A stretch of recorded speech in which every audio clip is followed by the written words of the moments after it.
Saya ucapkan selamat siang kepada Bapak Ibu, saudara-saudari yang terkasih, dan para guru di sini hadir, dan juga ada beberapa rekan-rekan, sahabat yang ada bersama-sama. Baik, seperti yang sudah Kak Joshua tadi jelaskan bahwa tahun ajaran 2024 sampai 2025, tema kita adalah New Man atau manusia baru. Mungkin menjadi pertanyaan, kenapa mesti jadi manusia baru gitu? Apa bedanya manusia yang sekarang dengan manusia baru? Oke, bagaimana untuk menjadi manusia baru? Kenapa sih pentingnya jadi manusia baru? Nah, di sini setiap kita saya berharap karena guru-guru sudah menerima trainingnya dan menyusun bersama-sama kurikulum 1 tahun di mana masuk ke dalam pembelajaran, dan guru-guru di sini berperan sebagai mentor, konselor, dan juga sebagai seorang coach. Ya, Bapak Ibu Saudari yang terkasih, kalau ada yang baru, jadi saya mesti jelaskan. Karena gurunya tidak bisa jadi guru yang seperti robot, hanya ngomong sendiri di depan. Zaman saya sekolah dulu, ya. Lalu murid diam saja, ya. Kalau memang ada pertanyaan, angkat tangan, ya. Nah, tidak demikian, tapi ada interaksi dua arah antara guru atau pengajar, kakak yang mengajar, panggilannya kakak, lalu kemudian dengan anak didik kita yang Tuhan berikan dan percayakan kepada kita. Baik. Nah, yang kedua, saya berkata kepada seluruh tim, apa yang diajarkan adalah anak-anak harus jadi manusia baru karena ini penting dan sangat betul-betul urgent, ya. Kenapa? Karena kita tahu dunia sedang berubah, ya. Dan bahkan dikatakan ini kan AI yang akan mendominasi setiap bidang kehidupan manusia. Dalam arti juga banyak pekerjaan, ya, tugas-tugas biasanya dilakukan oleh manusia, itu dilakukan oleh AI atau para robot semua, ya. Untuk operasi, ya, pasien-pasien itu dioperasikan oleh robot, ya, Bapak Ibu. Demikian pun robot-robotnya kan cantik. Pernah ya di dalam satu sesi yang sebelumnya saya sudah utarakan bagaimana robot-robot itu mengganti pekerjaan manusia. Baik, sebab itu penting untuk anak-anak untuk melekat dengan Tuhan. Ketika masa itu kesulitan datang, pengangguran akan meningkat dan banyak orang kejahatan di mana-mana.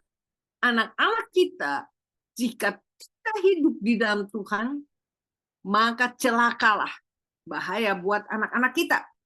Sebab itu hari ini, karena pendidikan adalah sifatnya holistik, bukan hanya pengetahuan saja yang dicekokin, yang kita jejelin kepada otak daripada anak-anak, tetapi pendidikan juga meliputi segala aspek kehidupan seorang manusia, baik di dalam emosinya, jiwanya, juga demikian dengan kepedulian mereka kepada sesama. Ini penting.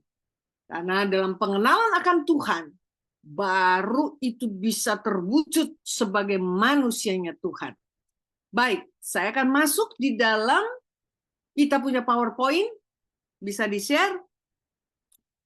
Dalam waktu yang singkat, saya harus membahas hal ini, padahal ini membutuhkan waktu lebih kurang, sebenarnya mestinya 4 jam sampai 5 jam.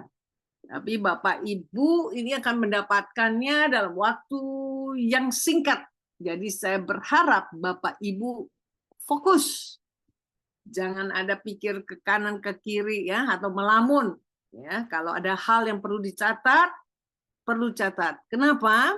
Karena Bapak Ibu juga harus bertugas. Jadi nggak bisa, ya.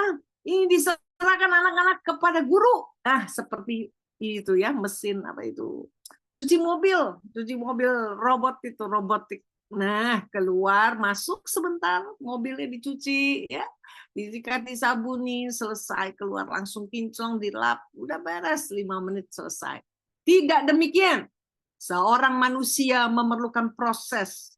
Dan engkaulah, Bapak, Ibu, orang tua, para pendidik yang ada bersama-sama, yang hari ini ikut mendengar, kita selain mengupgrade diri kita sendiri, kita juga mesti menolong, melayani orang lain.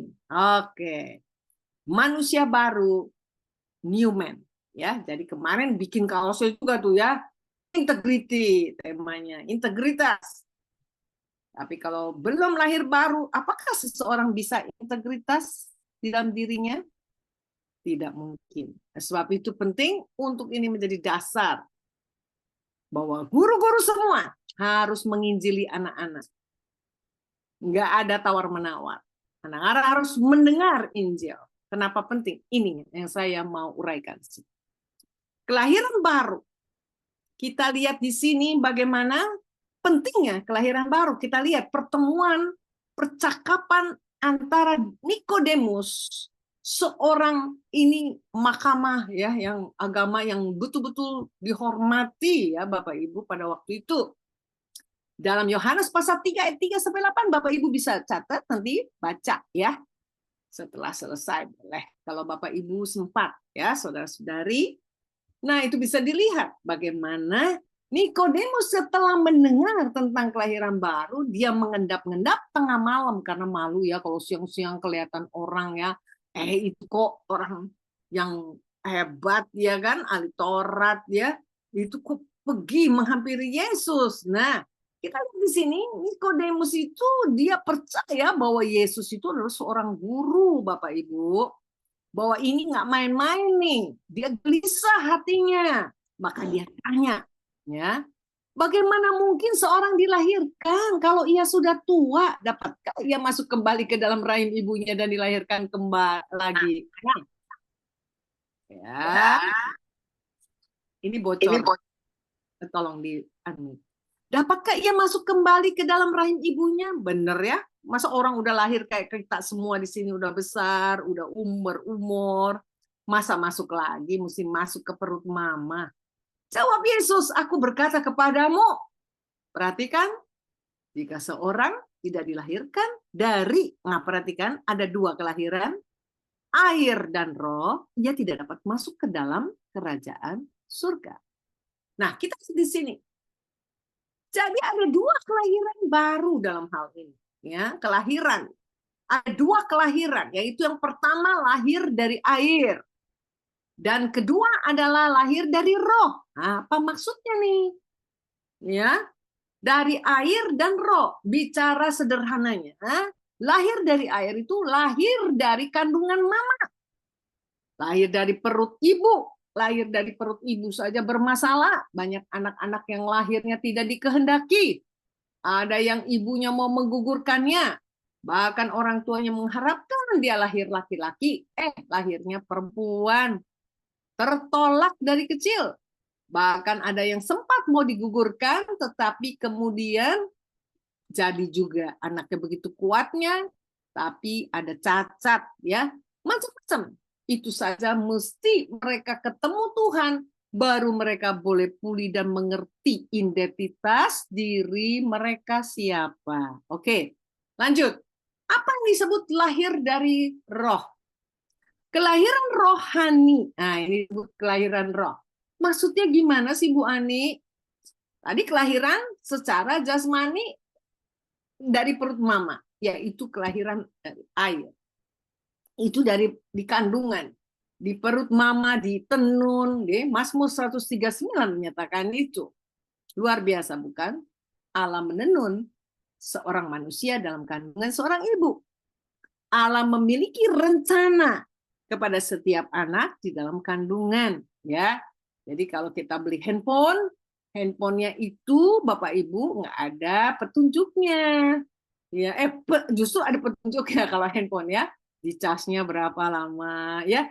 kegunaannya, fungsinya, semua fungsi-fungsi tombol dijelaskan. Tetapi yang namanya seorang manusia lahir, tidak ada buku petunjuk. Ya betul ya Bapak Ibu. Oleh sebab itu Alkitab menjadi dasar daripada parenting. Alkitab itu mengajar, kalau itu mendidik dengan kasih, ya. Alkitab memang bukan buku parenting, tetapi dasar parenting haruslah firman Tuhan, ya, Bapak Ibu, Saudari. Nah, sekarang kita lihat di sini kelahiran secara rohani. Siapa yang lahirin? Kalau diklik, oke, ya, yang Yesus maksudkan. Nah, ini saya bahas nih ya. Jadi Bapak Ibu secara cepat ya, Bapak Ibu, 4 kebenaran tentang kelahiran baru. Ada 4 ya, Bapak Ibu, ada 4 kebenaran. Saya bahas yang pertama dulu. Perlunya kelahiran baru. Mungkin ada orang di luar sana bertanya-tanya, atau Bapak Ibu mungkin bertanya, apa sih perlunya? Kenapa mesti kelahiran baru? Ya, nih ada dasarnya. Pertama, mengapa? Dasarnya, Bapak Ibu, manusia sesungguhnya mati secara rohani. Itu Efesus pasal 2 ayat 1, Bapak Ibu catat ya. Karena apa manusia mati? Karena dosa. Jadi Bapak Ibu di luar sana, kalau kita lihat banyak orang jalan-jalan di mall, jalan-jalan di jalanan, mengendarai kendaraan, Bapak Ibu pergi ke suatu tempat, lihat banyak orang. Tetapi sesungguhnya mereka hidup kelihatannya, tapi sesungguhnya mereka mati. Kalau mereka dalam arti di sini, manusia mati secara rohani karena dosa, karena semua manusia berdosa. Oke, Roma pasal 6 ayat 23, upah dosa adalah maut. Nah, ini anak-anak mesti diajarin kan. Jadi sesungguhnya saudara dan saya ini mati. Kita berdosa. Nggak ada yang nggak berdosa. Oh, Bu Ani, saya nggak berdosa. Saya kan suci. Saya selalu hidup baik ya. Dulu saya begitu sombongnya, saya pikir saya anak baik ya. Saya taat kepada guru ya. Tetapi saya suka bohong ya. Orang tua juga bohong ya. Waduh, gawat ya. Lalu kalau ulangan jelek, mesti tanda tangan orang tua. Saya nggak minta tanda tangan orang tua, tapi saya palsuin tanda tangan. Nah, gawat kan kayak begitu. Banyak anak-anak ya yang masih kecil, ya, meragukan, dikasih uang persembahan, mereka korupsi, dikasih 50-an 2 untuk masukin kotak kolektor persembahan, dimasukin hanya 1, ya. Nah, kecil-kecil sudah bisa korupsi, natur dosa, kodrat dosa ada di dalam dirinya.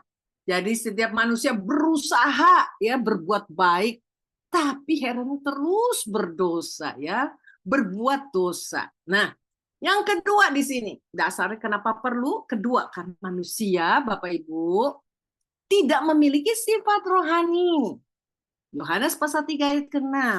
Dapatkah orang Ethiopia mengganti kulitnya atau macan tutul mengubah belangnya?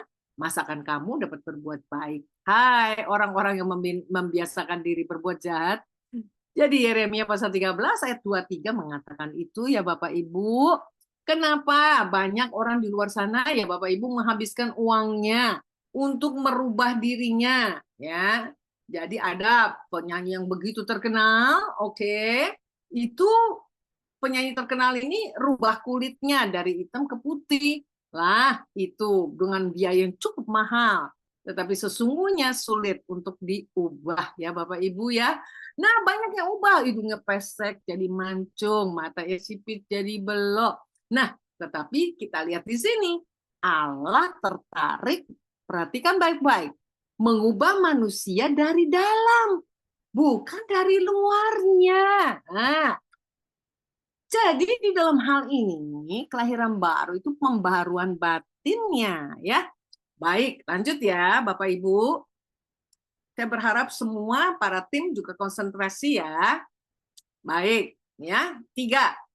Karena kenapa perlu? Karena kerajaan Allah adalah kerajaan rohani, bukan kerajaan duniawi. Sekali lagi, jangan pikir ya. Kan murid-murid dulu pikir, kirainnya Yesus jadi raja, mereka jadi perdana menterinya, ya. Harapannya begitu kan. Nah, masuk ke kerajaan Allah ini ternyata, nah perhatikan baik-baik, perlu kelahiran baru, ya. Ini hanya bisa dikerjakan oleh Allah, bukan manusia, tetapi dari Roh Kudus. Nah, ini. Perhatikan baik-baik. Kalau anak-anak kita, orang-orang yang kita layani, kita sudah layani, ya. Wah, sudah luar dalam lah. Kita sampai semua berkorban dah. Tapi orang itu belum berubah. Kita mesti tahu hari ini, Bapak Ibu Saudari, bahwa perubahan itu dari siapa?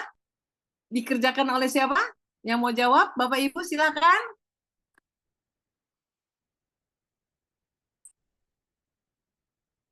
Silakan. Ada yang mau jawab? Bisa nyalakan lampu itunya? Silakan. Silakan. Silakan. Siapa yang mau jawab? Siapa yang merubah manusia? Iya, shalom. Shalom, shalom. Iya, Pak. Iya, tentunya memang dari Allah sendiri lewat kuasa Roh Kudus-Nya buat kita semua menciptakan. Amin, amin, amin. Jadi di sini perubahan adalah bukan yang manusia yang bisa berubah, ya. Misalnya itu jiwa itu bisa berubah karena saya itu pelayanan saya itu dia jadi baik begitu, ya. Dia jadi berubah, bukan dia terima Yesus, enggak, ya. Kita nggak boleh menyombongkan diri. Kenapa? Karena ini hanya dikerjakan oleh Allah, bukan dari manusia, tetapi dari Roh Kudus. Kalau seseorang menjadi ciptaan baru. Sebab itu saya berharap para hamba Tuhan, pekerja, kakak pembina, semua para orang tua jangan putus asa. Kadang-kadang kita gemes, greget kalau orang tidak berubah-berubah, nggak bertobat-bertobat. Oke, lanjut ya. Nah, makna yang kedua. Tadi makna yang ke-1 sudah, pentingnya ya lahir baru. Kedua, makna kelahiran baru. Apa yang bukan kelahiran baru? Saya akan membahas di sini dulu ya. Kalau kita bahas makna kelahiran baru, apa sih yang bukan kelahiran baru? Nah, ini sering kali karena apa? Kita suka salah persepsi pengertiannya. Pertama, kelahiran baru itu, Bapak Ibu Saudari, bukan perubahan intelektual, ya. Belajar teologi, jadi sarjana teologi, doktor teologi, lalu dia sudah lahir baru, tidak jaminan. Kenapa? Contohnya Joseph Stalin, mantan mahasiswa teologi loh, menggantikan Lenin, pemimpin di Rusia, yang melakukan pembantaian ratusan ribu orang Kristen pada masa hidupnya. Wah, mengerikan. Jadi jangan heran ya, kalau Bapak Ibu, Saudari, mendengar di luar sana, ada yang namanya mungkin gelarnya ya teologi luar biasa, ya kita lihat dia, aduh seorang yang seperti gimana ya, intelektual secara teologinya hebat, lalu dia hidupnya di dalam dosa atau hidupnya membuat batu sandungan. Jadi nggak usah dihakimin, jangan-jangan dia belum lahir baru. Tapi kita jangan hakimin. Oke, yang kedua, kelahiran baru itu bukan usaha memperbaiki diri dari luar ya Bapak Ibu. Misalnya lebih sopan. Orangnya dulu ngomongnya kasar, sekarang lebih halus. Tidak. Tetapi karena kenapa sorry, yang luar itu bukan yang kayak gitu. Ya, karena itu dulu saya ya, kelihatannya saya anak baik dan sebagainya. Tapi dalamnya tetap busuk. Yesus pernah menegur orang Farisi seperti kuburan dalamnya penuh dengan kebusukan. Roma pasal 8 ayat 8, hidup dalam daging tidak berkenan di hadapan Allah. Nah, Yesaya 64 ayat 6, Bapak Ibu, kesalehan seperti kain kotor. Nah, itu ya. Jadi ada kan seorang yang hebat, anak muda, wah saleh banget ya. Dia tidak melakukan kejahatan, hormat sama orang tuanya, tidak membenci, tidak mencuri, tidak melakukan perzinahan, tidak apa. Tetapi ternyata Tuhan menemukan satu, ya. ketika Tuhan berkata, juallah hartamu. Wah, ya dia rupanya masih ada satu lagi katanya. Wah, ya dia mencintai hartanya. Nah, kita lihat di sini. Jadi nggak jaminan. Oke? Nah, yang ketiga, kelahiran baru bukan membuka lembaran baru. Nah, ini penting. Seringkali kan kita sudah bilang kepada orang-orang yang kita layani atau murid-murid, ya kita bilang, nah, lupakan yang lalu ya, jangan ingat-ingat lagi. Oke. Tetapi Bapak Ibu Saudari yang terkasih, Bapak Ibu, dikatakan lembaran lama itu kalau dikatakan penuh dengan dosa itu perlu diselesaikan, perlu pengampunan. Jadi nggak bisa misalnya saya punya hutang nih. Misalnya saya punya hutang dengan Bapak atau Ibu di sini. Lalu saya berkata, Bapak, Ibu tutup ya lembaran lama saya. Gitu ya. Saya maksud utangnya dilunasin, gitu, anggap lunas. Padahal saya belum bayar. Lalu saya bilang, buka lembaran baru ya. Saya mau pinjam lagi. Nggak bisa ya begitu ya Bapak Ibu ya. Jadi mesti diberesin. Ada yang namanya tanggung jawab. Oke. Yang keempat. Apa yang bukan kelahiran baru? Kelahiran baru itu bukan mentaati syariat agama. Dalam Kisah Rasul pasal 10 ayat 1 sampai 2, perwira Roma Cornelius ya saleh, memberi sedekah. Wih, hebat ya. Simon Petrus memenangkan Cornelius. Kesalehan tidak dapat membawa keselamatan. Hanya Yesus melalui berita Injil. Jadi Bapak Ibu, ternyata bukan melakukan 10 kali doa. Atau doa puasa sudah 100 hari. Oke. Ya, doa pagi ikut, doa siang ikut, doa malam ikut, semua ikut, doa semalam suntuk ikut. Oke, bukan itu. Bukan. Bicaranya esensinya bukan ke sana. Oke, bisa mengerti ya. Lalu saudara bilang, kan saya memberikan sedekah terus. Pembangunan gedung saya sumbang. Orang miskin, orang yang kena musibah, saya bantu. Tidak, itu bukan jaminan bahwa orang tersebut sudah lahir baru. Kelima, kelahiran baru bukan menjadi anggota gereja. Jadi kalau Bapak Ibu sudah nih, ada mungkin ya anak-anak kita sudah rasa nyaman, tenang-tenang, karena papa mamanya bahkan melayani Tuhan di situ jadi gembala ya. Anaknya anak pendeta, wah tenang, aku pasti masuk surga ya. Dan ya. Dan juga mungkin kita berpikir kita sudah jadi anggota gereja yang besar, lalu kita pikir kita tenang-tenang. Tidak. Ternyata jika saudara lahir di bengkel bukan otomatis jadi mobil. Kita harus bertobat secara pribadi. Jangan bangga menjadi anggota gereja. Jadi Bapak Ibu, kakak-kakak pembina semua, para pendidik, para edukator, kita harus nginjilin anak-anak. Ya, ini mesti dibahas di dalam setiap proses pembelajaran supaya anak-anak mengalami Kristus secara pribadi. Yang keenam, kelahiran baru bukanlah baptisan air. Jadi bukan jamin seorang sudah dibaptis air, lalu dia ongkang-ongkang kaki, dia bilang, wah saya pasti masuk surga. Kita nggak bisa juga dalam pelayanan ketika kita menginjili orang yang sakit kritis, sudah tinggal satu-satu koma, lalu kita copotkan kabel-kabel, lalu kita mau ya minta dia dibaptis, kita bawa ke kolam renang ya. Ada yang seperti itu ya, akhirnya meninggal di kolam renang. Nah, ini kan karena tidak mengerti. Baptisan adalah sebuah tindakan iman karena percaya kepada Tuhan. Kita mati dan kita keluar, kita hidup kita adalah Kristus. Manusia kita yang lama mati dikubur ya, seperti itu ya. Tapi banyak orang ya lagi kubur, kalau kubur ini ya binatang misalnya ya, kucing lah ya, buntutnya masih kelihatan, serem juga ya, bau lama-lama ya bangkai tuh walaupun dia cuma satu ekor buntut. Nah, tidak ya. Jadi begini ya Bapak Ibu. Betul-betul seorang yang sudah lahir baru, hidupnya adalah Kristus ya. Manusia lama dia mati. Nah, ini mesti sampai ke sana. Oke. Tanpa pertobatan percuma ya. Tadi sudah diutarakan, ya kan? Nah, lanjut ya. Apa yang merupakan kelahiran baru jadinya? Menjadi pertanyaan. Jadi apa sih Bu Ani? Yang merupakan kelahiran baru atau kakak-kakak pembina ditanya, apa sih Kak? Saya dengar kemarin ini Kak Yosua juga seru ya di dalam kelas ya. Ketika hari pertama, kedua membahas tentang hal ini, diskusi, anak-anak penasaran. Ya, bikin anak-anak penasaran. Tapi bagus juga Pak Kak, kalau to be continue ya Kak. Jadi penasaran terus sampai tiap hari ya Kak ya. Tapi kalau sudah ya diulang-ulang, nggak apa-apa. Karena hari ini dapatnya A, besok bisa jadi A plus B. Baik, kelahiran baru itu pembaharuan yang dikerjakan oleh Roh Kudus dalam hati. Nah perhatikan baik-baik Bapak Ibu.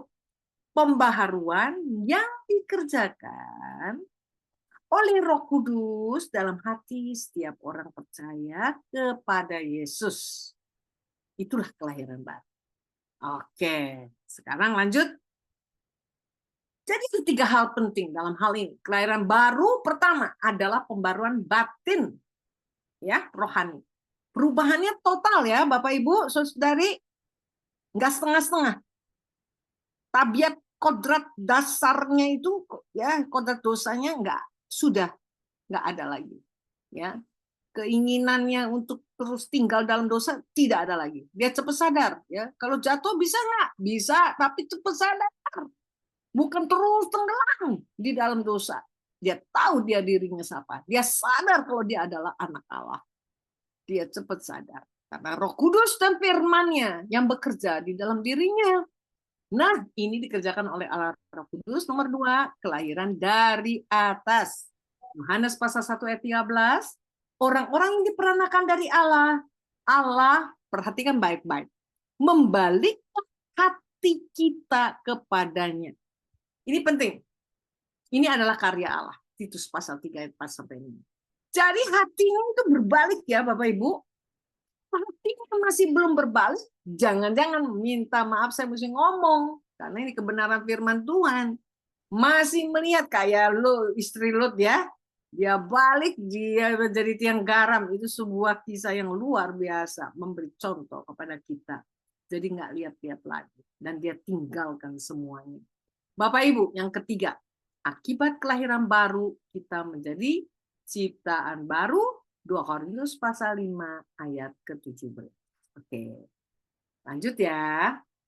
Nah, seorang kaya nih, contoh nih, mau membeli tanah yang luas nih dengan seorang petani, dia bayar kasih DP nih. Di tengah sawah ada sebuah rumah gubuk tuh, Bapak Ibu dicat ya. Dicatnya sama dia nih, dipasang papan, dikasih warna merah, dikasih warna kuning. Airnya karena pengusaha itu kayak itu datang, dia kan patokannya gubuk ini, dia nggak menemukan tanah tersebut, dia cari-cari. Dia ketemu sama petani, tanah yang saya mau beli itu yang mana sih? Itu loh Pak, udah berubah ya. Rumah gubuknya udah warnanya merah, kuning, ya, hijau. Wah, si Bapak, kata orang kaya, saya tuh mau roboin. Ini di tanah ini saya mau bangun pabrik besar. Ya, nah kadang-kadang kita berusaha ya untuk mempermak atau merenovasi yang di luar supaya kelihatan bagus, supaya Tuhan berkenan. Tetapi ternyata Tuhan kalau lagi betul-betul sedang bekerja, memperbaharui saudara dan saya, betul-betul jadi manusia baru, betul-betul dirobohkan, diremukkan dalam arti betul-betul nol, ya, dibangun ulang dari awal, dasar-dasar fondasi yang benar. Oke, lanjut. Kita lihat ketiga, sarana yang ketiga, Bapak Ibu. Ini sarana kelahiran baru. Jadi sarana kelahiran baru ada 4 ya, Bapak Ibu. Yaitu pertama, kehendak Allah Bapa, jelas. Allah Bapa berkehendak supaya kita semua manusia ini memperoleh keselamatan. Dan dia mati untuk semua, bukan untuk segelintir orang. Dia memilih kita sebelum dunia dijadikan. Nah, berarti kalau engkau sadar, engkau dan saya dipilih Tuhan, itu sadari terus diri kita. Bahwa engkau bukan berasal dari dunia ini. Engkau berasal dari Allah. Nah, ini ya. Jadi anak-anak harus sadar identitas dirinya siapa. Jadi penting nih, ya kayak anak-anak misalnya di panti asuhan yang nggak punya papa, nggak punya mama, atau yang orang tuanya bercerai. Penting untuk mereka pulih menemukan diri mereka, identitas diri mereka, ya Bapak Ibu, ya sehingga mereka punya tujuan juga makna hidupnya. Nah, itu ya. Kedua, ini adalah karya Kristus, betul karya Kristus. Yesus mati menebus dosa manusia, dia jadi korban, ya. Murka Allah ditimpahkan kepada Yesus, coba. Padahal dia tidak melakukan, ya. Dia tidak berbuat dosa. Oleh sebab itu sebelah kanan kiri Tuhan Yesus, nah ini mesti diceritain kepada anak-anak, yang orang yang akhirnya percaya, ya. Mengapa dia akhirnya Tuhan Yesus berkata, hari ini juga engkau bersamaku di Firdaus. Mengapa bisa seperti itu? Yang satu malah enggak, ya, malah udah mau dalam keadaan koma gitu kritis, malah dia bilang, turunin diri kau dari salib kalau engkau anak Allah. Wah, udah sombongnya, ya, masih sombong. Tapi kalau yang satu dia mengakui bahwa dia orang berdosa, kalau orang ini tidak bersalah. Nah, itu ya, itu kuncinya. Jadi ketiga, firman Allah itu sarana. Firman Allah mengantar engkau dan saya kepada kebenaran. Demikian firman itu berkuasa. Saudara bisa catat ayat-ayatnya. Dan keempat adalah karya Roh Kudus, Bapak Ibu. Jadi firman Allah dan karya Roh Kudus yang bekerja atas saudara dan saya itu yang membuat saudara dan saya sadar, ya, dan tidak mau berbuat dosa. Oke, kemarin ada yang tanya nih waktu saya kasih training. Bagaimana Kak kalau ada orang dia berbuat dosa terus? Kan udah diampuni, berbuat dosa lagi. Berbuat dosa lagi, ya berhenti-berhenti. Itu 1 Yohanes pasal 3 ayat 6 mengatakan bahwa orang tersebut tidak mengenal Allah.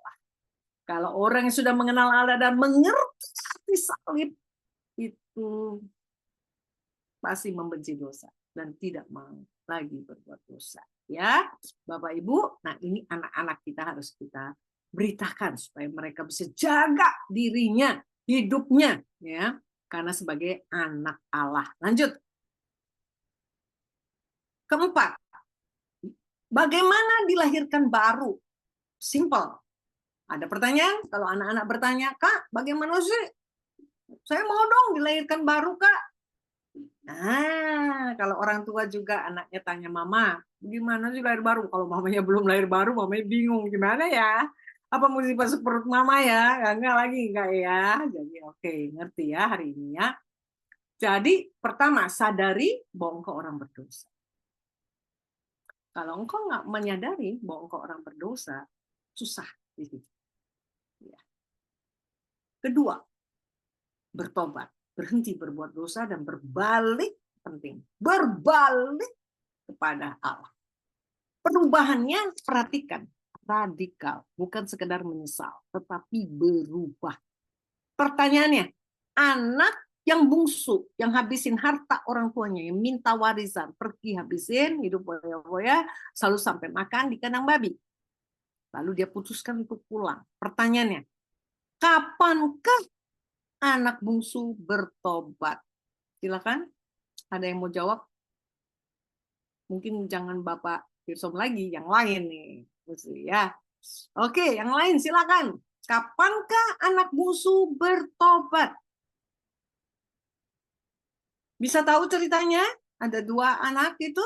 Nah, yang satu si bungsu minta warisan, itu anak kurang ajar. Bapak masih ada udah minta warisan, ya. Lalu dikasih sama bapaknya, dia pergi, dia poya-poya, hidup kacau, ya.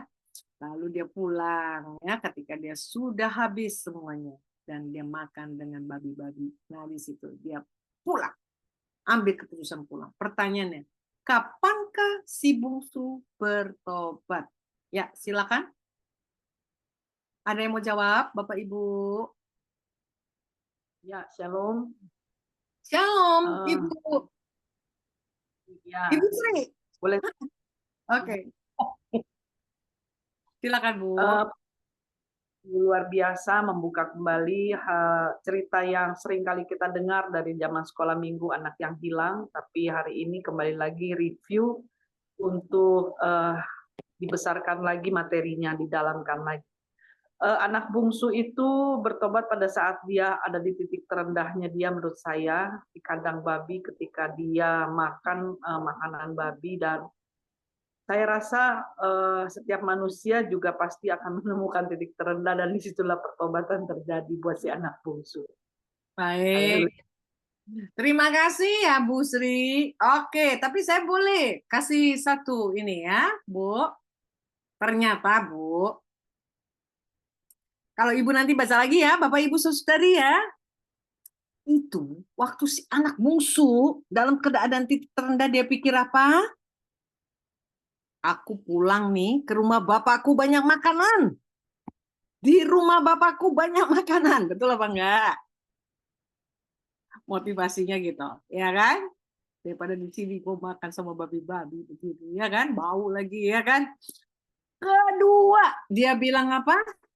Di rumah bapakku banyak pekerja, aku bisa kerja di rumah bapakku dan aku menjadi orang upahan, betul? Digaji sama bapaknya. Dia punya rencana.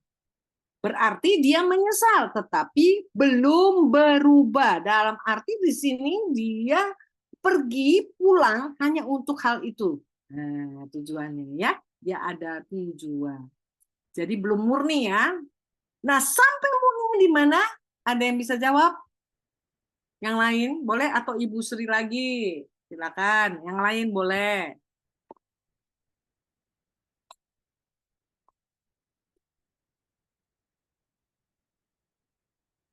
Ayo. Kapan Kak anak bungsu bertobat? Ya, di sini ada yang mencoba menjawab di chat. Tolong dibaca Kak Yosua. Boleh saya, Ibu. Ya. Maaf, dari orang tua Velomita saat Ya, dia ada. dengan bapaknya dan ternyata bapaknya menerima dia, Kak An. Nah, itu itu poinnya. dari Jojo, orang tua Jojo. Baik, terima kasih. Ya, orang tua Jojo. Jadi, Bapak Ibu, ketika si anak bungsu menerima, bapaknya terima dia tanpa syarat, dipeluk, padahal baunya setengah mati, diterima, bahkan dikasih jubah, disuruh mandi, bla bla bla, dipestain, dikasih cincin. Waduh, dia merasa tidak layak, tapi dia dilayakkan. Nah, itu yang namanya anugerah. Sebenarnya nggak pantas. Udah anak kualat kok, kurang ajar kok. Tapi terima yang namanya anugerah. Jadi saudara dan saya sebenarnya kan semua kita nggak layak menerimanya. Makanya disebut keselamatan adalah anugerah. Nah, disitulah dia dijamah dan bertobat. Jadi bukan bertobatnya waktu yang itu ya. Memang nyesel sih nyesel ya, cuman belum gitu ya. Tapi ketika saudara dan saya menerima salah, waduh itu tuh. Sebenarnya nggak layak. Di situ titik balik. Oke? Titik balik itu. Itu lahir batin. Ya? Kita nggak mau lagi berbuat seperti itu. Mendukakan Tuhan. Nggak mau. Ya? Baik. Kita nggak mau meninggalkan dia. Oke. Lanjut ya. Nah, ini selesai nih. Ya, bagian pertama. Jadi ini penting nih. Layanin anak-anak sampai di sini. Jadi bicara dosa, Bapak Ibu, ntar kita lihat di dalam yang kedua, sesi kedua. Silakan, tolong di-share. Saya masih ada berapa menit lagi, tolong. Kak, Masih ya? Waktunya Masih berapa? masih cukup, Kak An. Ya. 10 menit? 15 menit? Masih ada buat tanya jawab? Masih ada, Kak An. Masih cukup Baik. banyak. Ini Bapak Ibu siap nggak nih? Lanjutkan nih? Mau lanjut nggak nih? Lanjut ya. Lanjut ya. Baik, terima kasih. Terima kasih. Semua yang lanjut kasih jempol dulu. kasih jempol dulu di situ. Di saudara. Terima kasih. Terima kasih. Yang mau lanjut, baik, terima kasih. Terima kasih, Bapak Ibu. Kita lanjut ya. Baik, lanjut ya. Oke. Baik, kita lanjut. 3 karya Allah. Nah, ini ada 3 karya Allah. Karya Allah pertama bagi kita. Yang kedua adalah di dalam kita. 3 karya Allah melalui kita. Coba ya, ibu-ibu ingat ya, kakak-kakak pembina semua, guru-guru. Karya Allah ada 3 yang saya mau bahas. Karya Allah bagi kita, Yesus mati buat engkau dan saya. Efesus pasal 2 ayat 8-10 yang sudah saya bahas tadi di dalam kelahiran baru. Oke? Yang kedua, karya Allah di dalam kita. Oke. Yang ketiga, karya Allah melalui kita. Nah, lanjut ya. Oke. Sekarang Efesus pasal 2 ayat 8-10. Ini kita tahu bahwa karya Allah bagi kita. Betul? Ya, sudah ya, saya lompat ya karena waktu kan tadi udah saya bahas di dalam bagian pertama. Sudah ya? Oke, jadi manusia berusaha ya menyelamatkan diri dengan berbagai agama. Tapi intinya semua mengajarkan perbuatan baik. Nggak ada, bisa. Ya, baik, lanjut ya. Lanjut, diklik. Apakah manusia dijamin dengan perbuatan baik bisa menyelamatkan dirinya? Ini menjadi pertanyaan. Tadi sudah kita baca, Yesaya pasal 64 ayat 6.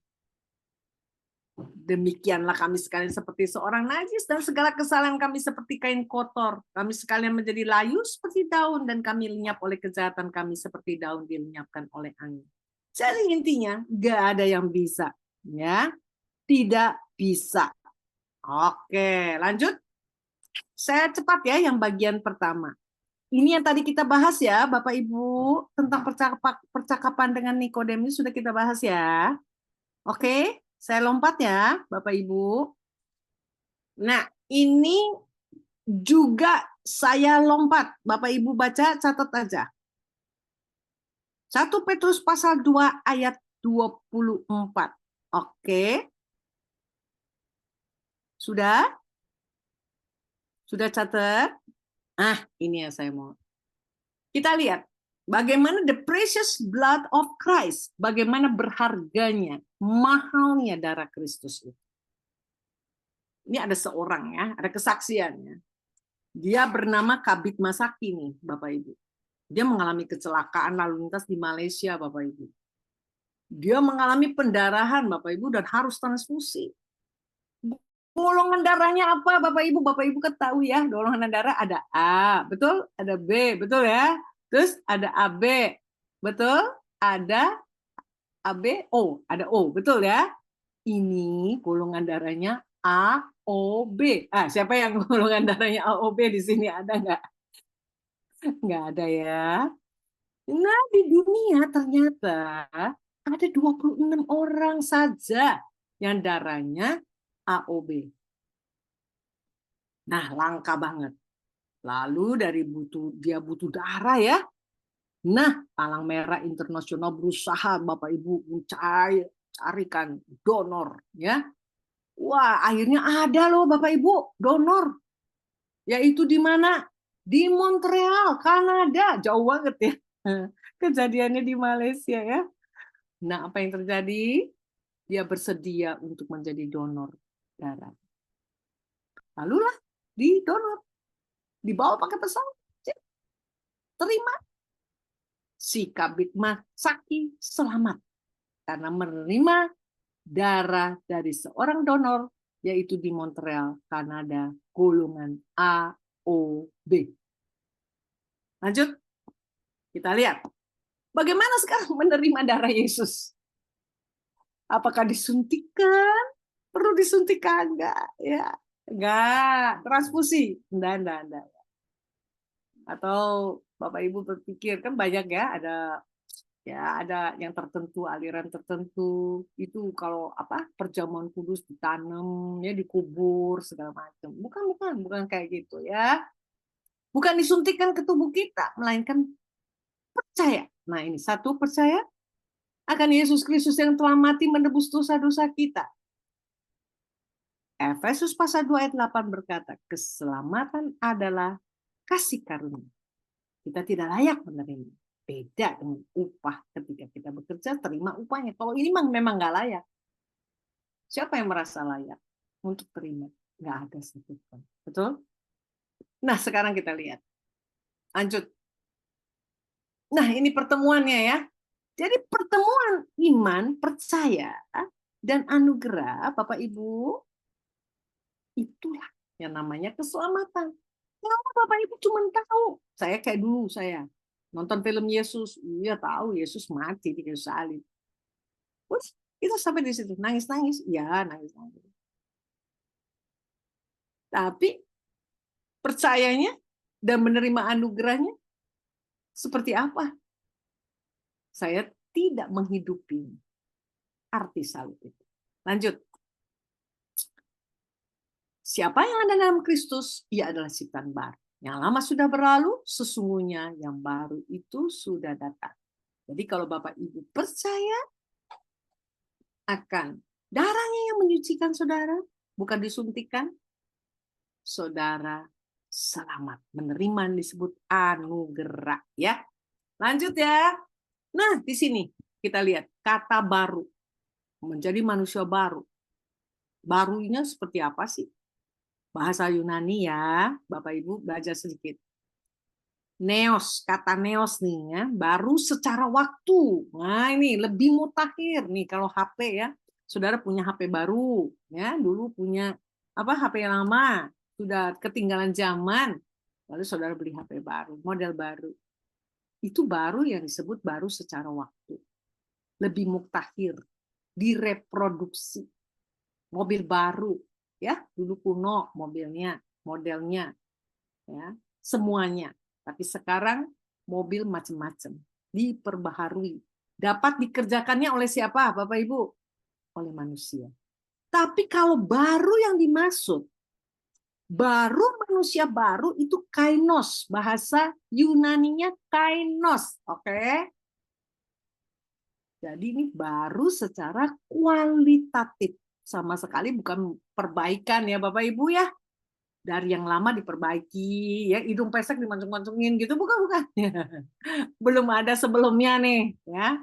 Dulu ibu ya, siapa di sini ya, mungkin ya, ibu belum ada di dunia, ibu adalah ibu yang lama, ya.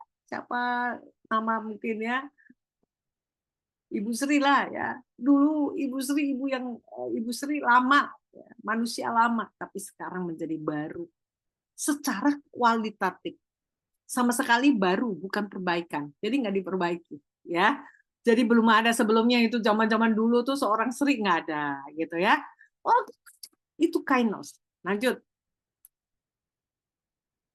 Ciptaan baru di sini perubahan batinnya ya, Bapak Ibu, saudari, bukan jasmania.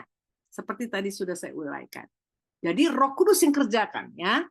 Jadi kepada setiap orang yang percaya, oke, kepada Yesus Kristus. Jadi kodrat ilahinya nggak ada lagi nih yang masuk dalam kehidupan kita. Jadi membenci dosa, nggak suka.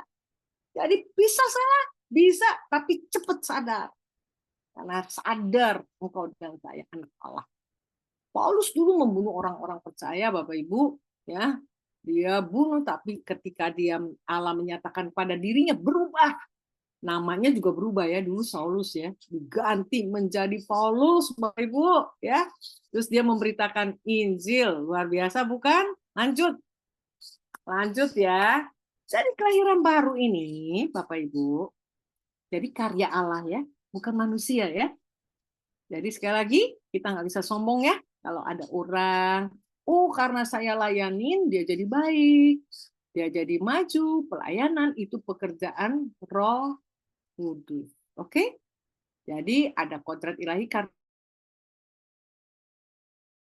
firman ayat yang ke-17. Allah menciptanya dengan firman-Nya. Dari tidak ada menjadi ada. Gitu ya. Oke, lanjut. Jadi, apa buah pertobatan kita? Ya, perbuatan baik. Jadi berbuat baik bukan buat masuk surga ya. Nah, ini ke sini ya, tolong ya. Jadi hidupnya berbuah-buah ya. Jadi bukan berbuat baik untuk masuk surga. Tapi kalau Anda dan saya, Bapak Ibu, anak-anak, Bapak Ibu, sudah lahir baru, dia pasti berbuat baik. Udah pasti. Siapa yang merubah dia? Roh Kudus dan firman. Hidupnya berubah. Lanjut. Nah, jadi jaminan orang yang lahir baru ada jaminan. Ya, memang syarat masuk surga ini memang harus lahir baru. Syarat masuk surga bukan menjadi anggota gereja atau sudah dibaptis, perlu baptis, tidak. Atau memberi persembahan, jadi bisa masuk surga, tidak. Tapi jaminan orang yang lahir baru pasti ada jaminannya. Pertama, dia milik Kristus, bukan milik saudara lagi, diri sendiri. Kedua, namanya tercatat di surga, ayatnya tolong dicatat ya. Wahyu 13 ayat 8, tidak akan menyembah apapun juga antikristus. Jadi kalau disuruh orang, tuh di situ tuh, bisa nyembuhin. Ini minum air putih, kamu pasti sembuh lah. Tidak ya.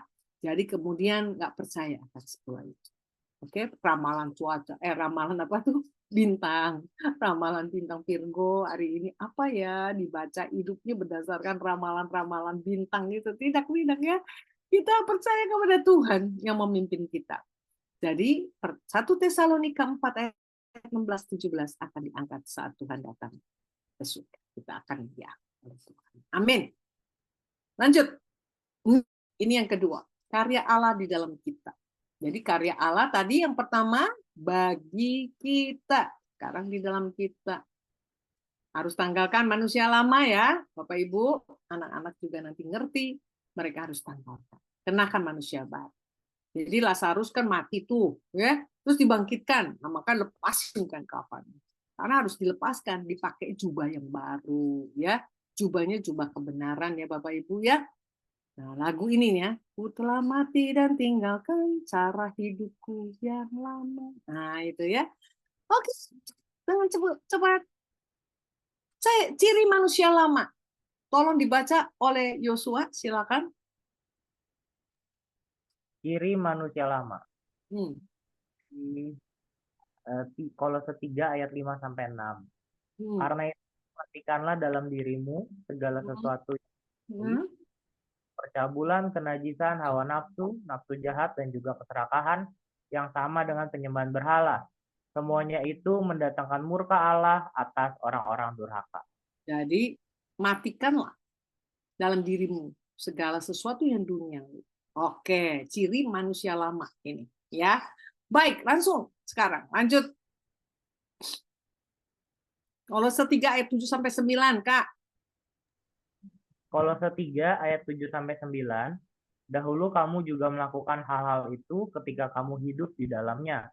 Tetapi sekarang buanglah semuanya ini, yaitu marah, geram, kejahatan, fitnah, dan kata-kata kotor yang keluar dari mulutmu. Jangan lagi kamu saling mendustai, karena kamu telah menanggalkan manusia lama serta kelakuannya. Ya, oke, lanjut sekarang. Ciri manusia baru. Anak-anak harus menjadi manusia baru. Dan saudara, saya, kita semua. Ya, lanjut. Fegel bisa baca biar keras.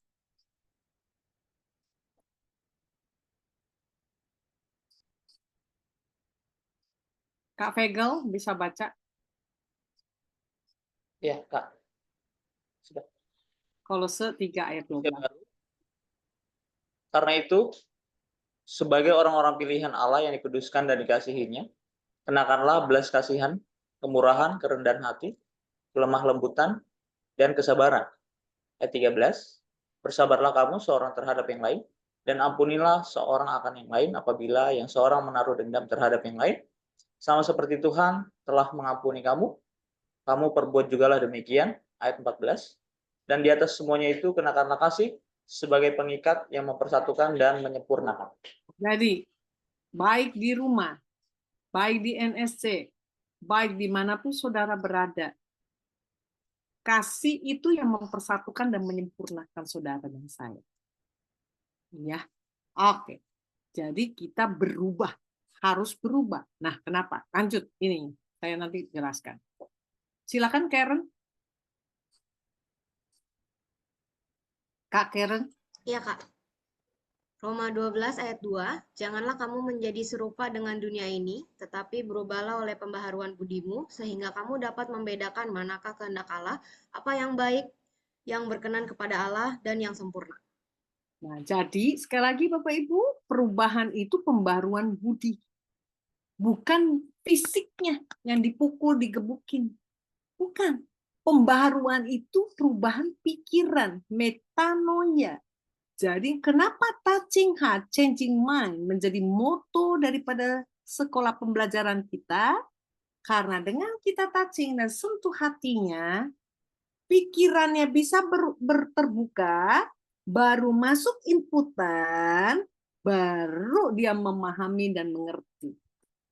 Tapi kalau kita tanpa touching heart, mendidik dengan tanpa kasih, maka tidak terjadi yang disebut pembaharuan budi itu. Boro-boro anak mau dengerin. Dasar cerewet, dia bilang. Ya, mama galak. Ya kan? Papa galak. Dia mau dengerin. Buang aja semua kata-katanya. Jadi perubahan itu, Bapak Ibu, itu metanoia. Perubahan di pikiran. Lanjut. Dari manusia lama menjadi manusia baru yang sama sekali beda. Oke? Beda ya? Oke, ini gambarnya perlu dibahas nanti ya. Ini kasih lihat anak-anak. Oke, dibahas ya. Lanjut. Nah, sekarang kita lihat soal dosa. 4 tingkatan moral manusia. Ini saya bahas dulu apa arti dosa. Dosa jangan berpikir saudara pikir bohong, mencuri, ya itu dosa. Oke. Ya, marah. Oke, keluarin kata-kata kotor, dosa. Tapi poinnya bukan di situ. Ketika Adam manusia pertama berbuat dosa, mereka itu dikatakan tidak serupa segambar lagi dengan Allah. Disebut dikatakan manusia itu dikatakan binasa. Manusia mengalami keterpisahan dengan Allah. Sebab itu gambar yang, tolong ada gambar yang jurang itu, tolong ada, kasih lihat. Ada Kak? Jadi kalau bicara handphone, kita tidak terkoneksi, Bapak Ibu, dengan Allah, maka apakah pertanyaannya kita tidak terkoneksi nih? Apakah saya bisa ngobrol-ngobrol dengan Bu Siska? Apakah saya bisa ngobrol-ngobrol dengan siapa lagi nih ya? Yang lainnya ya, Bapak, Ibu. Nggak bisa. Saya ngomong sendiri. Berapa banyak di luar sana orang masih tidak terkoneksi dengan Allah, jadi ngomong sendiri. Nah, ini gambarannya nih. Keterpisahan nih. Jadi, Bapak Ibu, itu karena dosa manusia itu terpisah dari Allah. Oke? Siapa yang sedih dalam hal ini? Siapa yang kehilangan? Apakah manusia? Bukan. Yang kehilangan sesungguhnya Tuhan yang menciptakan manusia. Betapa dia sangat mengasihi manusia. Dia itu betul-betul pedih rasanya. Kehilangan. Sebab itu, untuk supaya dia mendapatkan kembali manusia ciptaannya, harus ada yang dikorbankan. Harus ada yang dikorbankan. Yaitu anaknya. Maka disebut Allah adalah kasih. Itu rumusnya. Itu formulanya. God is love. Nah, itu yang mesti diajarkan kepada anak-anak ya, anak-anak kita. Nah, Bapak Ibu Saudari yang terkasih, dengan kematian Yesus di kayu salib, kita terkoneksi kembali. Kita bisa terkoneksi. Jadi kalau saudara terkoneksi, kan kalau handphone terkoneksi kan enak ya. Bisa ngobrol kan, bisa ketawa-tawa kan. Tapi kalau nggak ada koneksi, susah. Kita nggak bisa bicara, ngobrol-ngobrol. Berapa banyak orang di luar sana ternyata tidak terkoneksi dengan Allah, tapi ngomong sendiri. Ya, ngomong sendiri itu, jadi gimana? Kalau saya ngomong sendiri, sebenarnya saya tidak terkoneksi. Saya orang apa, Bapak Ibu? Saya ngomong sendiri. Saya tidak terkoneksi, Bu Sri. Ini HP-ku tidak terkoneksi. Saya telepon terus sama Bu Sri, ngobrol, saya ketawa-tawa. Apa kabar, Bu? Ya kan? Gimana di sana? Gitu kan? Terima kasih, gimana? Gini-gini saya ngobrol, saya ketawa-tawa. Saya adalah orang apa, Bu Sri? Padahal nggak nyambung. Bu Sri juga nggak jawab apa-apa, karena nggak nyambung, nggak ada suara Bu Sri di situ. Saya adalah orang, nggak apa-apa Bu Sri, katain aja.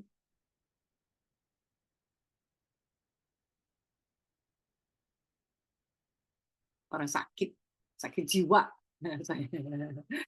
Berapa banyak orang di luar sana tidak terkoneksi dengan Allah, lebih banyak yang ngomong sendiri. Ya, kasihan kan? Maka sebab itu, biarlah hari ini kita rindu supaya anak-anak didik kita, supaya orang tua semua, kita semua memiliki koneksi dengan Allah. Tersambung kembali. Tadinya terpisah, tapi lewat kematiannya, engkau dan saya nyambung kembali. Arti dosa yang tadinya meleset dari sasaran Tuhan, keluar dari rencana Allah. Jadi bukan sekedar bohongnya, sekedar mencurinya, sekedar marah, sekedar berzinanya, bukan. Tapi bicara keterpisahan. Ketika seseorang sudah terkoneksi, nyambung kembali dengan Allah, hidupnya di dalam Allah, maka dia tidak mau berbuat dosa lagi. Ya. Nah, kita lihat di sini 4 tingkatan moral manusia. Ada 4 tingkat ya, Bapak Ibu. Yang pertama, bisa berdosa. Ya, bisa berdosa. Manusia bisa berdosa. Adam sebelum jatuh ke dalam Adam ya jatuh ke dalam dosa. Jelas. Karena Tuhan nggak ciptain robot. Ya. Dia punya kehendak bebas, memilih, jatuh ke dalam dosa. Jadi pertama, bisa berdosa. Kedua, tidak bisa tidak berdosa. Maksudnya, semua orang yang tidak percaya Yesus, dia berkata begini, kalau gue mau dosa mau apa? Gue mau selingkuh mau apa? Gue mau begini mau apa? Apa urusan sama lu? Ada urusan. Nah, itu orang belum percaya. Seperti itu. Oke. Yang ketiga, bisa tidak berdosa. Nah, maksudnya bisa tidak berdosa? Ya, bisa. Yaitu bila lahir baru dan taati Roh Kudus, engkau tidak suka akan dosa, engkau membenci dosa, Roh Kudus memimpin engkau, membawa engkau kepada kesempurnaan dan hidup benar. Firman yang menyucikan engkau sampai engkau tidak mau berbuat dosa lagi. Nah, saudara ada di mana nih? Tinggal saudara pilih ya. Ada di mana ya? Nomor 1, 2, 3. Yang keempat. Tidak bisa berdosa. Besok kalau bersama dengan Tuhan kita di dalam kekekalan. Kita suci, kita sempurna, kita ada bersama dengan Allah di dalam kekekalan. Maka kita tidak berbuat dosa. Oke ya? Nah, jadi saudara yang tahu nih, sekarang saya ada di mana nih? Di nomor 1, nomor 2, apa nomor 3? Oh, tiga sarana Allah supaya manusia bisa tidak berdosa, yaitu ya tadi, firman Allah, doa, hati kita dilembutkan, Roh Kudus memberikan dunamos, jalin keintiman dengan Tuhan setiap hari, mengalami berubah hidupnya, lewat kesulitan hidup, ngalamin, ya, besi menajamkan besi lewat keadaan yang tidak menyenangkan dan orang yang menyebalkan, saudara di situ sampai bisa terus sama Tuhan. Ya. Itu luar biasa. Tuhan memimpin saudara. Itu karya Allah di dalam kita. Ini yang kedua ya. Sekarang nomor 3. Oke, lanjut ya Kak. Tinggal dikit lagi nih, Ibu-ibu, Bapak. Sabar ya. Karya Allah sekarang melalui kita. Jadi karya Allah 3 ya. Karya Allah bagi kita, karya Allah di dalam kita, dan karya Allah melalui kita. Nah, Tuhan pakai saudara dan saya, saudara Tuhan pakai Bapak Ibu dan kakak-kakak pembina yang sudah mengalami kelahiran baru, dipakai Tuhan menjadi berkat. Oke? Filipi pasal 2 ayat 12 sampai 13, melakukan pekerjaan baik itu. 2 Korintus pasal 3 ayat sampai 5 ya. Kemudian nah ini saya lagi pakai contoh supaya jelas ya. Ada 2 ekor lalat yang ngobrol nih mereka. Ngobrol lalat di Terminal Soekarno-Hatta, Jakarta. Lalu si lalat yang kecil ini dia bertanya kepada lalat satunya, "Kok kamu dari mana?" "Saya dari Surabaya." "Hah? Dari Surabaya? Kok bisa dari Surabaya? Kan kamu kecil. Kenapa kamu bisa dari Surabaya? Gimana kamu bisa?" Ya, dia cerita tadi pas di Surabaya di terminal, aku masuk ke dalam pesawat. Pesawatnya terbang ke Jakarta dan sekarang turun di terminal Jakarta Soekarno-Hatta. Akhirnya saya sekarang ketemu deh dengan kamu. Katanya begitu ya. Nah, ini bicara apa? Kita kecil, kita kalau sendirian kita nggak bisa berbuat apa-apa ya Bapak Ibu. Tetapi kalau engkau bersama-sama di dalam Kristus, hidupnya ini, nah ini ya, in Christ, ini beda ya. Karena engkau dan saya hidupnya di dalam Kristus, maka Tuhan memberikan kemampuan, nah ini, dimampukan memiliki sifat ilahi untuk kita melakukan hal yang besar. Amin. Amin. Bapak Ibu nggak bisa nih, udah angkat tangan nih untuk didik anak nih. Wah, aduh gimana nih anak, aduh susah diatur, ini begini. Jangan takut. Selama Bapak Ibu, saudari, semua kakak-kakak pembina semua, para edukator, in Christ hidupnya, Tuhan menyertai. Amin. Kita jadi berkat. Yang amin kasih jempol. Yang amin kasih jempol. Baik, terima kasih. Terima kasih.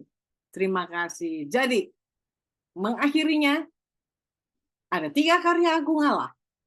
Yang pertama, ingat ya, karena ini menjadi tema tahunan kita. Manusia baru. 1, bicara tentang karya Allah bagi kita, yaitu tentang penebusan, keselamatan.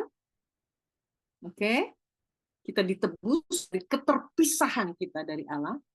Hidupnya di luar daripada rencana Allah, itu dosa. Ya, kita balik semua.